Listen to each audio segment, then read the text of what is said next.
Your brain is lying to you about anger, and it's costing you everything. Someone cuts you off in traffic, your heart races, your jaw clenches, you imagine following them home just to, yell at their bumper sticker? Congratulations, you just gave a complete stranger free rent in your head. And here's the kicker. They're not even thinking about you. They're probably singing along to Taylor Swift, completely unbothered. Meanwhile, you're writing a TED Talk in your mind about road etiquette. Who really lost here? Look, I'm not here to tell you to just be positive or choose happiness like some Instagram therapist selling $500 courses.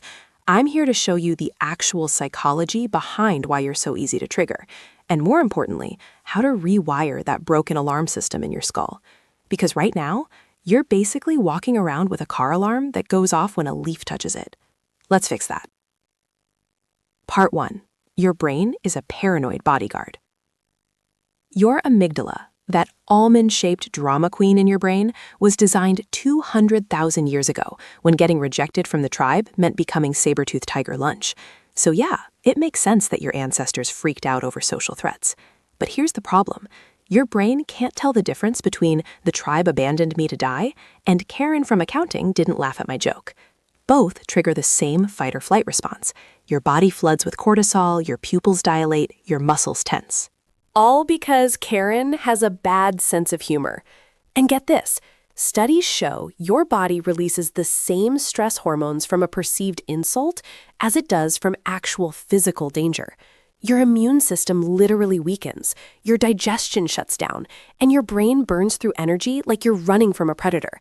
Except you're just sitting in a Zoom meeting getting passive-aggressive comments. And here's what nobody tells you. That first spike of emotion? Totally involuntary. You can't stop it. It's hardwired. But what happens in the next 6 seconds? That's 100% your choice. Most people ride that emotional wave straight into crazy town. They snap, they ruminate, they write paragraph-long texts they'll regret. But the people who seem naturally calm, they've just learned to surf that wave instead of drowning in it. They feel the anger, acknowledge it, and then let it pass, like a cloud. Sounds simple, right? It is. But simple doesn't mean easy. Neuroscientists call this the 90-second rule.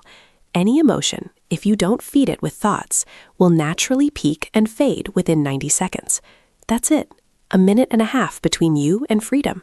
But most people spend 90 minutes, 90 days, or 90 years replaying the same emotional loop, wondering why they can't move on. Part 2. The main character syndrome trap. Here's a brutal truth. Most things aren't about you.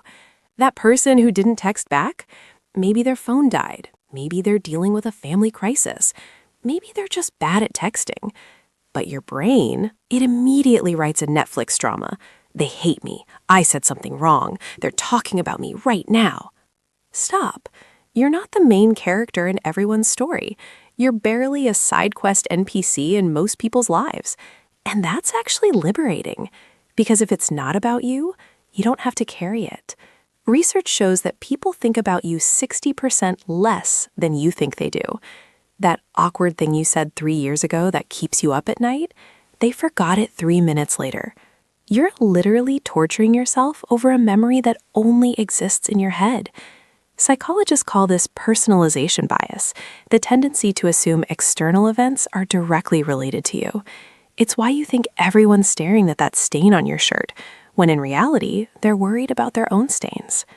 People are walking around with their own anxiety, their own insecurities, their own mental chaos.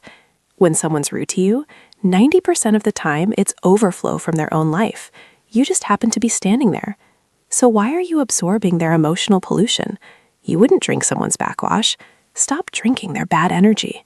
Marie Kondo taught us to declutter our closets. Now let's declutter your reactions. Ask yourself this one question. Does this deserve my energy? Not every insult needs a comeback. Not every slight demands a confrontation. Not every single inconvenience requires a rant. You have a finite amount of emotional bandwidth. Think of it like a currency. Every time you rage at a slow driver, argue with a stranger online, or mentally replay a stupid conversation from 3 years ago, you're spending that currency. And for what? To prove a point to someone who completely forgot about you 10 seconds later? Here's the shift. Treat your peace like a VIP club. Not everyone gets access. Not every situation gets a reaction. When you stop responding to every single provocation, something magical starts to happen. You become boring to toxic people. See, drama thrives on engagement. If you take that away, it starves. The narcissist who used to know exactly how to push your buttons, they'll move on to find someone who still plays the game.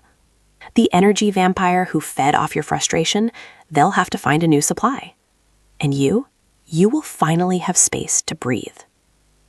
Now, let's get into the deep mechanics of this, the Stoic superpower.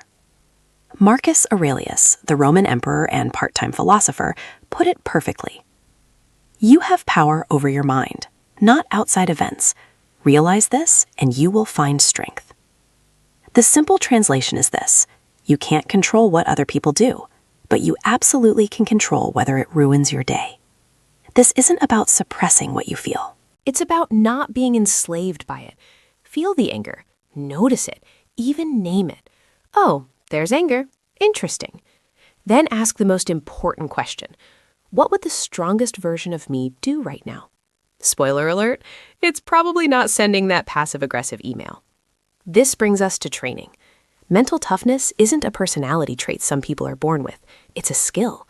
And just like any skill, you build it through practice. You have to start small.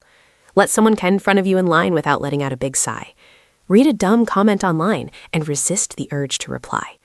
Just sit with discomfort for a moment instead of immediately reacting to it. Each time you resist that urge to explode, you're doing a rep. You are strengthening that mental muscle. And over time, the things that used to completely wreck you, they will barely even register. That isn't numbness. That is mastery. Here's a practical drill you can start today. The 10-second rule. When something triggers you, just count to 10 before you say or do anything.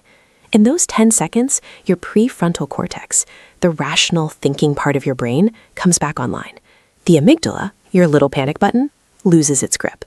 You shift from being reactive to responsive. And 9 times out of 10, you will realize the situation simply doesn't need your energy. This one technique has saved relationships, careers, and probably a few prison sentences. And this leads to the ultimate flex. You know what really confuses people who want a reaction? Unshakable calm. When someone tries to provoke you and you just don't bite. They don't know what to do. They'll call you cold, robotic, hard to read. Good. That means your boundaries are working. You're not being rude. You're just refusing to dance to their chaos. And here is the paradox. The less you react, the more respect you actually command. People start treating you differently because they realize you are not someone they can manipulate with emotions. So here's the bottom line. You don't need to become an emotionless monk on a mountain. You just need to stop giving your power away to people and situations that haven't earned it.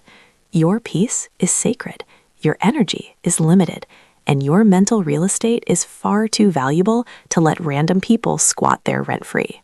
So the next time someone tests you, a troll, a toxic coworker, or even your own spiraling thoughts, remember this: you're allowed to feel everything, but you do not have to do everything you feel.